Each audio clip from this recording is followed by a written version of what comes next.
Most of the Minecraft player base know what Minecraft Hardcore is. If you die, your world is gone. But in this hardcore world, I'm going to try to make this the perfect start you'll ever witness. From wooden tools, to diamonds, to wither skull farms, and to building my dream base. First, I spawned into the world and decided to walk over to a nice promising cave and walked out with tons of new beginning materials. I then began to walk and explore for a village to set base, and to figure out how I'm going to progress further. Now it seems very overwhelming and maybe ruins the fun for some people, but I need to beat the Ender Dragon fast. After finding a village, I decided to stack up on tons of wood because I'm not going to be using an enchantment table for my tools. I'm going to solely base my enchants on trading with villagers to get the correct enchants I want, so I don't have to waste time getting XP and wasting it on horrible enchants. After almost dying and mining for diamonds in a random cave and getting a full set of diamond gear, I wanted to make a 4-split animal farm for cows, chickens, pigs, and sheep for my food source. Not only is this going to be for my food source, but will be multiple sources like leather, wool, and feathers for arrows to kill the Ender Dragon. Now, when building my farm, I went to go get some more animals when I found this huge cave and I just had to explore it. After realizing I need tons of redstone and gold for farms and for netherite, I had to take the chance and jump in without any totems. And I know it looks very dangerous, but I needed to get the ores one way or another. Coming back from mining, I decided to keep mining wood and trading for emeralds with villagers and max enchanted tools. Alright, I'm gonna upgrade my XP level by just shredding through trees and wood, just so I could trade up and get a mending book, unbreaking 3 book, and I think a protection 5 book. I think I could put that on a shield. I really honestly don't know, but I'll have to do some research. Because I want to make my shield the best shield ever. I want to make it like the Hylian shield, you know, from Legend of Zelda. I'm gonna do whatever it takes to make it really good, and then I'm gonna head to the nether and get all the blaze rods that I need, and then find a enderman forest because I need ender pearls. I'll have to take a bow with me to secure the pearls.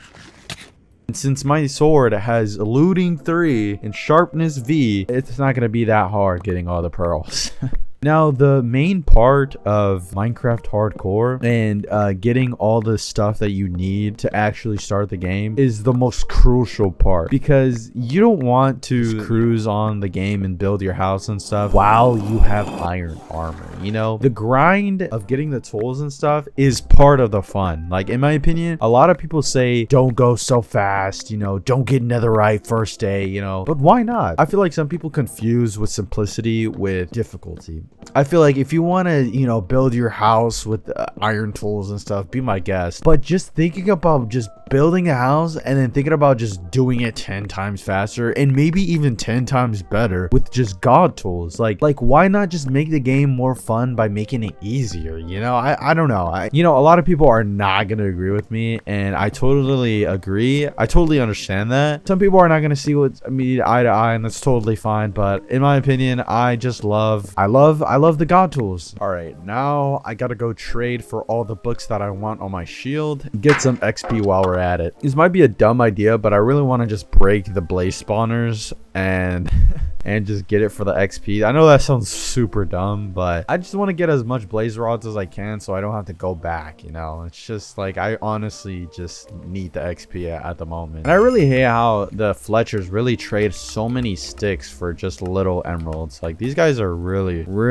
stingy, dude. I'm gonna need to set up a raid in this village so I could get cheaper trades, because I do have a bottle of ominous bottle. I honestly might do that. And at this point, I'm not even trading for emeralds. I'm literally just trading for XP sometimes. After completing my diamond enchants, I wanted to explore my nether and try to farm blaze rods and ender pearls. After walking around for a couple of minutes, I finally found a fortress and obtained 45 rods. Now all I needed was enough pearls to go to the end and get my elytra. I had screenshotted coordinates to another fortress and a enderman forest, but the cords are not there, dude. And I had to double check. I'm like, wait.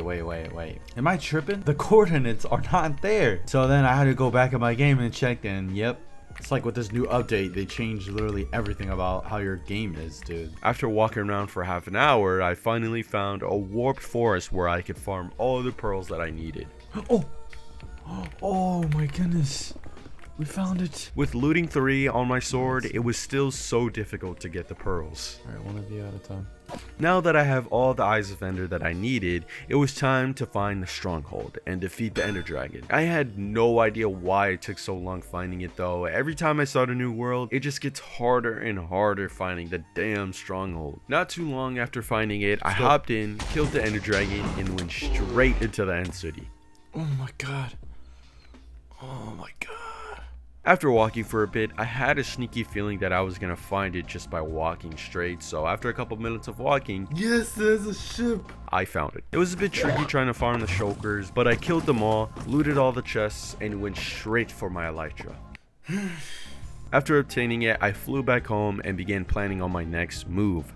Totems. Now, a lot of people say using totems in Minecraft Hardcore is cheating and it doesn't make it challenging, but after watching multiple people lose their hardcore worlds with years and memories on them, I am not risking years of progress just because of what others think. So, after completing the raid and farming all the totems that I needed, I wanted to start thinking about what I'm going to do for my base. Now, in order to mine blocks faster and easier, I needed to create a beacon. And after going back into the nether and killing countless wither skeletons for a good hour. Alright, the video is 11 minutes. Shouldn't be that bad. The tools look promising, but I don't know where the hell I'm gonna get a turtle egg from. Honestly, it doesn't look too bad. Alright, I'm gonna build it. I decided to just make a farm and farm the skulls, which is much easier. Now, the Wither Skull farm might be one of the most confusing farms I've ever made, solely for the fact of nether portals and how far away they are from each other. After flying back home, I wanted to farm the nether stars in the end, so I flew to the stronghold, placed the skulls in the correct place, and started farming. Now, after flying back and obtaining all the resources I needed for the beacon, I realized I need an iron farm. After collecting all the resources I needed, I went straight to building, and after 30 minutes, it was a fully functioning farm. After AFKing for a good hour, I obtained 2 stacks of iron blocks, which, if you know how beacons work, you actually need 3 stacks. After AFKing for a while, I finally got to create my first ever beacon. Now, after creating my beacons, I wanted to sculpt and plan my base since I didn't want it to be lackluster and wanted to create sophisticated interiors. So I took the time to scroll through Pinterest, YouTube, and TikTok for inspirations, and I finally figured something out. Alright, so before we begin building my base, I'm gonna need a lot of sand. I'm gonna need a lot of sand for glass, and you'll see why. You'll indeed see why. Now, most of my building blocks for the interior is going to be spruce because this is the most appealing looking log, most appealing looking wood out of all the wood blocks in the game. But of course, there's other wood blocks that, you know, can maybe be debatable, but in my opinion, spruce is just classy, bro. It's just very reliable, very consistent, very easy to build with. I'm not gonna need too much of it, but I do need a lot. I do need a semi bit of it because the interior is this is what the interior is just gonna be made out of. Now, obviously, if you want trees in your base and you want it to look nice, you're gonna have to make it yourself. It's gonna be hard, but it's gonna be very worth it whenever I have infinite amounts of honey. Now, I knew how I wanted the outside to resemble, but I had no clue on what I wanted for the interior. After mining out the entire side of the mountain, I added glass to make it seem like a modern wood house sort of design. I then collected black stone and other bits of stone with the beacon and began texturing the walls around the beacon room. I sort of wanted to have the storage room inside the side of the mountain, so I went ahead and mined out an entire chunk, and it turned out well. I began placing tons of texturing blocks and finally began to place my beacon down. After finishing up the beacon room, I began to figure out the storage room. Now, as you know, Minecraft chests are entities themselves, meaning having a lot of them in one chunk slows down the world performance. After completing and working on the storage room, I wanted to somehow connect my beacon room to my smelting room. Now, after taking a look again at other smelting rooms, I didn't want it to be so decorative and I wanted to be more efficient. So I took inspiration from PewDiePie's Church of Furnace and began placing many furnaces down, blast furnaces, and smokers all across the room. Alright, so this is literal proof on how it's not even working. I'm sorry for you guys enjoying the narration, little narration section, but none of the replay mods are working. It's not letting me open half of the files, and yeah, I'm just gonna have to use screenshots that I took accidentally. So here you go. Using spruce and lots of different types of stone to build my much needed rooms and organized spaces. After building the hallway, I wanted to connect it to my main room, which I had semi big space to work with. I didn't really mind rooms being so close to each other, so I went ahead and began placing wood and even built my own fish tank for my buddy Athena I found while mining. When building my fish tank, I was thinking, how the hell am I gonna cram more rooms on the bottom floor? Well, fortunately, I had a great idea. Since I do have a pet beagle named Pokey, I wanted to incorporate him into my world and create a dedicated room for him. And after building the room, however, I needed to find a brown dog. Now in Minecraft's recent update, they recently added a variety of colored dogs into the game, but I wanted to see if I could get a specific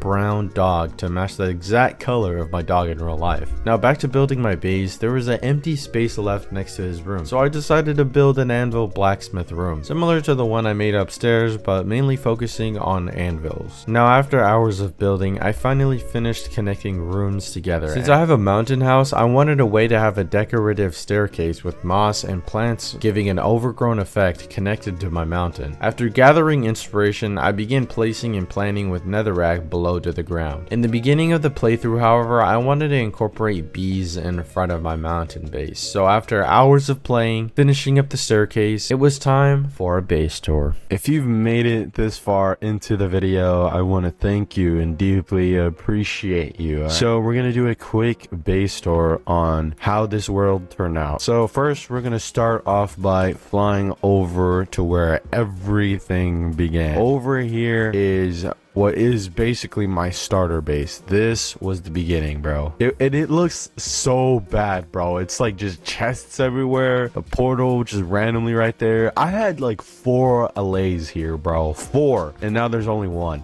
So that's great. And this is my crop farm, bro. This was literally my crop farm. This is all I had to work with. This was my bed, bro, and this was my cobblestone generator that doesn't work, or that does work, but look how slow it is. All right, so we walk over here. This is where I tamed my first horse ever. Actually, I named him Zombie Man because it's ironic. He's a zombie horse instead of a zombie man, and it's a short reference from One Punch Man. If you guys seen that, you get the reference. This was my most valuable chest. All of the stuff that I find valuable, and this is just another junk chest. This used to be my crop chest, but I moved it over there. Junk chest. This is actually my starter loot. This is what you saw in the beginning of the video where I was, looking for the village and stuff. This is actually what I started off with, so this is kind of valuable. This is the first wooden pickaxe I've ever made, the first stone, and the first iron tools I've ever made. I don't know where the iron axe and pickaxe went. Probably dropped it somewhere, I guess. We walk over here. All this dirt here is the spruce, my spruce farm. I know there's farms and automatic farms you can make to make it go by faster, but I like mining it manually. It's pretty calming, and I just like. This is my cactus farm. I wouldn't even call it a farm. I wouldn't even call any of these farms at this point. It's just my cactus crops that I mined for dye and other stuff. This is my sugarcane farm, which, as you can see, totally unorganized. No organization here. We move along over here. This is my iron farm that I created really quick. The only slow part of this iron farm was actually trapping the villagers up there, which was a pain in the ass. I would say though, to make it easier, just use boats and only do it when it's nighttime. So when it's nighttime, they just fly up there, and that makes it 10 times easier. And the redstone, it may look difficult, but the redstone really is kind of easy if you follow the tutorial step by step. But all of each one of these villager sanctions drop 1 iron golem. I don't know how much a second, but it drops an iron golem, and it's all different. It's all random. So this could drop 1 and that one could drop at the same time. So it's all just random, and it's all really efficient. We walk over here. into this house, you'll think it's like some ordinary house. Oh, ordinary house. Oh, stonecutter. I actually need that. We walk behind the house. There is a trail that leads up to a magical place. I first was gonna use these honey blocks, honey things for something I needed, but then I just totally forgot, and now I don't know. I think it was because of the candles. I wanted more candles, but I totally forgot about that. And if you walk over here, this is my honey tower where I store all my honey in here. It looks very underwhelming and very very bad. I honestly took really well inspiration from a build on Pinterest, and it looks like this, and as you can tell, it looks nothing like the picture. So you walk in here, there is moss, water coming out, then you open these doors, and this is my actual base. This is my bed that I sleep on. This is my lodestone that I use for my iron farm and for my home. There is absolutely nothing in these barrels. This is just for decorations. This is a table. This is a bookshelf for my books, and that is that. And all these barrels soon I gotta get rid of because these are all just building blocks. And whenever I place chests in places I want to build, after the build, they're just filled with just random stuff. This is my anvil room with my stone cutters. We'll add another one to the collection. Just random cauldron to make it special and look cool and metal and stuff, but it doesn't really look good. But if you walk over here, this is my dog Pokey. As you can see in the bottom left corner, that is him in real life, and then that is him in the game. So all right, so we walk here. This is my jukebox area with all my discs and a lot of books that Pokey reads. He's a very healthy and smart person. That hallway leads to somewhere. You walk over here, this is all the paintings, the Mona Lisa paintings. I'm a rich millionaire with a lot of obscure paintings. You walk over here, this is my brewing room. I know it doesn't look good, but with shaders it looks half decent, and I got all of my inspiration from Pinterest. So yeah, this is how it looks. Not my best work, but a lot of trapdoors and Soul's End. You walk over here, this is the blacksmith room where I took inspiration from, you know, the villages with the lava, you know. And we have more anvils over here, and this is just the blacksmith room with all my armor trims and my netherite upgrades and yada yada. You walk over here, there is a aquarium with a random axolotl that I got from mining clay. And this is my main axolotl, Athena. She's pink and her name is very beautiful. And right here you get to see them in the 4K up close. And then you walk over here, this is my banner room with all my wool, my banners, the loom, random cauldron for decoration, and a painting with a cake and a flower. You walk over into these hallways. This is the watchtower. I need to build staircases to go all the way up there because there is a platform you could rest on with a cactus, random dill pickle cactus, where you could have a nice view. The 12 chunk generations that my PC only can handle. So there you go. You walk back out of the watchtower and you are welcomed into my storage room, which I need to fix the staircase because this looks really ugly and really compact. But this is my storage with all of the stuff that I haven't organized yet. You walk down here and this is all the stuff that I've organized because I use a lot. As you can tell, I use a lot of these stuff because they're actually like placed and organized and stuff. This is all my emeralds, my beacons, my diamonds, slime, hoppers, leaves, you know, yada yada yada. All right, we walk over here to the hub for the storage room, and you could see this door. What is this door about? I actually don't know what to do about this door, but it's just the underground layer of the storage room, which if you look up, this is the storage room, and then this is just some random room. I don't know what to do for this room. I might turn this into a villager trading room, but all the villagers I've used for trading are in the iron farm, so it just I don't know what to do. This is my beacon area, which as you can tell, it looks very underwhelming. I kind of took inspiration from Star Wars, the black and red. It looks kind of cool. It's like the dark side, but it looks like it kind of looks like a netherite beacon, but if you break a couple blocks, it's actually just iron. Very underwhelming, I'm sorry. We move on to over here from the beacon room, and this is my smelting room. Yes, it doesn't look good whatsoever, but I really just needed a room just full of furnaces and stuff because every time I have a gameplay or a world that I have in my world, every time I just don't have enough furnaces, I don't have enough smokers, I don't have enough blast furnaces. I need a lot of glass at once, so this was perfect for me. This is my hallway that I haven't finished. Just ignore this. You do not need to see that. you walk up these staircases, and this is my base again. This is the entrance to the base. Now, as you can tell, you've had a whole entire tour. But if we walk up the secret pathway on the mountain, you'll find a campfire. Why is there a campfire here? Boom! A little traveler camper hiking resting spot. And then you walk over here, there is another resting camping spot. All right, thank you for watching. If you made it this far, be sure to subscribe. It will help me a lot more than you think. And yeah, I'll see you in the next video that you click on. Thank you.